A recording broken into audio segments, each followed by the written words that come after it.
The three most common states or phases of matter: solid, liquid, and gas. A solid has a fixed shape and volume. The liquid takes the shape of its container, and a gas expands to fill its container. There's also a fourth state of matter that we call plasma. And plasma is a state that comes after the gaseous state if we add more heat to a gas. If we heat up a gas really, really hot, then it will turn into a plasma. And a plasma is different than a gas because what happens in a plasma is the electrons actually become separated from the nucleus of the atoms. So in a gas, all of the atoms are neutral and the electrons are stuck to the nucleus. But if you heat it up really hot, then the electrons can actually leave the nucleus, become separated from the nucleus. And so a plasma has charged particles that are inside of it, whereas a gas is all the particles are neutral. So here's kind of a representation of what happens when you add heat to any substance. A substance starts off as a solid. If I add some heat to it, eventually it will turn into a liquid. And if I add some heat to that, eventually it will turn into a gas. And if I add some heat to that, eventually the electrons will separate from the nucleus and I'll have positive nuclei and negatively charged electrons. And it's just a cloud of charged particles. So plasmas and gases are similar, but in a plasma, the particles are charged, and in a gas, the particles are not charged. So I wanted to take a look at what different substances look like in these phases. So here's a solid neon. Neon is a pure element. You can find it on the periodic table. Argon is also a pure element. It's also on the periodic table, and oxygen is also a pure element on the periodic table. Water is not a pure element. Water is a pure compound because water contains two elements. It contains an oxygen atom and two hydrogen atoms. So water is a pure substance, but it's not an element because it's not found on the periodic table of elements. It contains two elements, hydrogen and oxygen. So neon is a pure element that has one atom. In a solid, it looks a bit like this. Even in a solid, you can see that the particles are vibrating. And that's true of all solids. In all solids, the particles are kind of vibrating back and forth a little bit. Even though they seem like they're not moving to us, they are moving a little bit. The difference between a solid and a liquid, in a solid you can see, although the pieces kind of vibrate around each other, they're pretty much stuck in place. In a liquid, the particles are no longer stuck in place. They're still stuck to each other. You can see that they're kind of sticky to each other. The ones on the end look like they're about to escape, and then they get sucked back in. So a liquid is still, the particles are sticky to each other, but they're no longer stuck in place. This particle right here can bounce from the outside to the outside here, and then it kind of comes inside, and then it moves over here. So if you try to keep track of any one particle, you can see that they are not stuck in place. They move all over the place, even though they do happen to be stuck to each other. So now we start to see some of these pieces coming off, and this might represent evaporation. Here's a liquid, particles that are stuck to each other, and then when a particle breaks free, it has evaporated. That's one way to interpret what we're seeing here.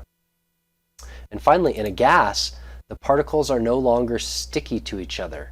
You see that they come close to each other and they might stick for a moment, but then they bounce right off and they separate and they go their own way.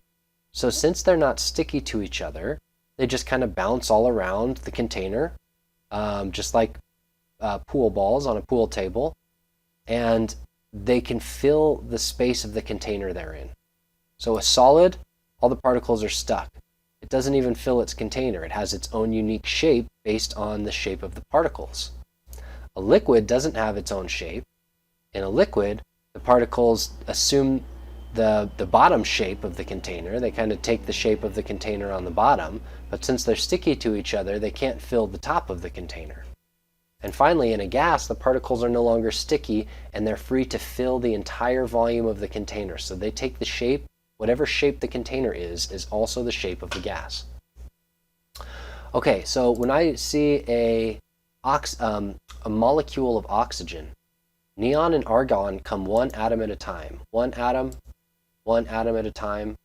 Oxygen comes 2 atoms at a time. 2 oxygen atoms are stuck together. O2.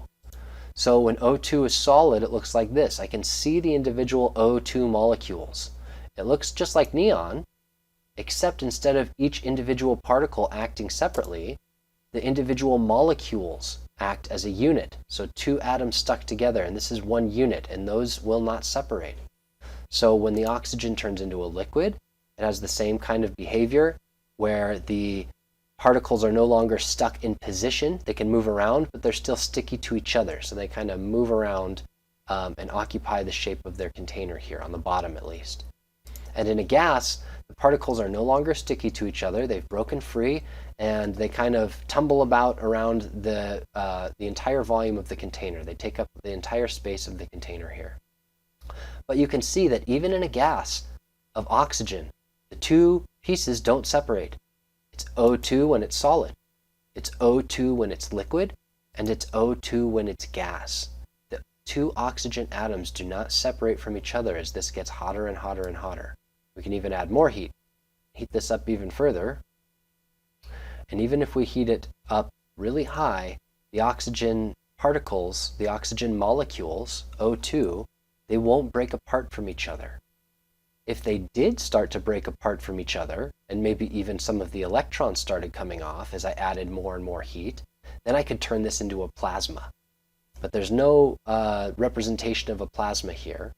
The difference would be that these neutral particles here would start to lose electrons, and they would become charged as it got hotter and hotter and hotter.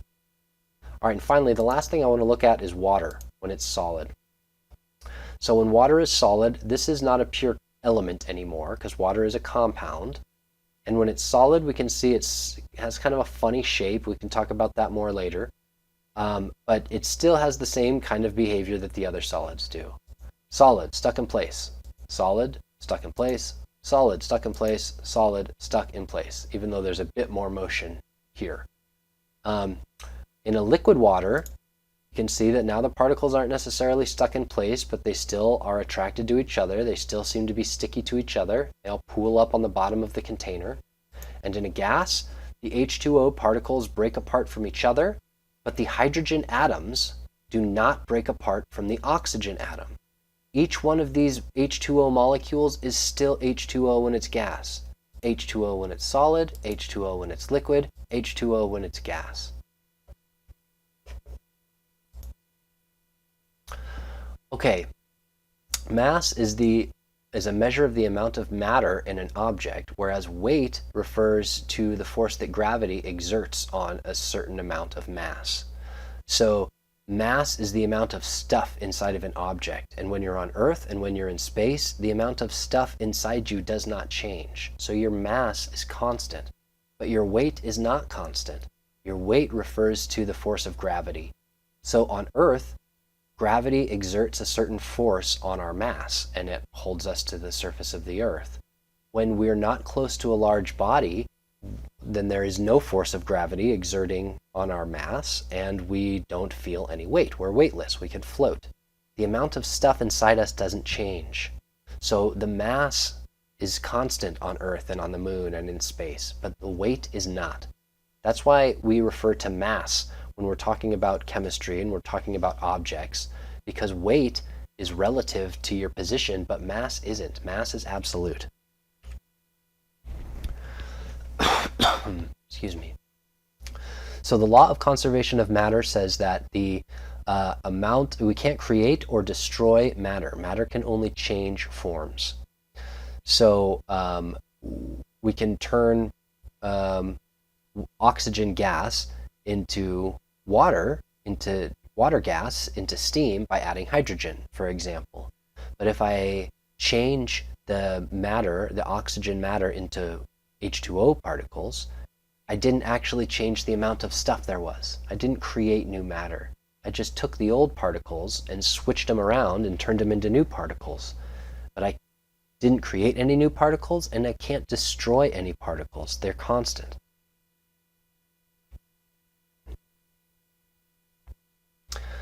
So regardless of whether or not a chemical reaction has happened, chemical reactions don't change the amount of matter. They just rearrange the particles that are inside the substance. So when we're brewing beer, for example, I put in some liquid that has some yeast in it and some other ingredients and some sugar at the bottom. And then after the chemical reaction happens, after the yeast eats the sugar and produces ethanol and carbon dioxide, all the particles are different. There's not any sugar in here anymore. It's been turned into ethanol and carbon dioxide. But whatever mass of sugar there was can be found in the ethanol and carbon dioxide. The amount of matter that there was didn't change. It just changed forms.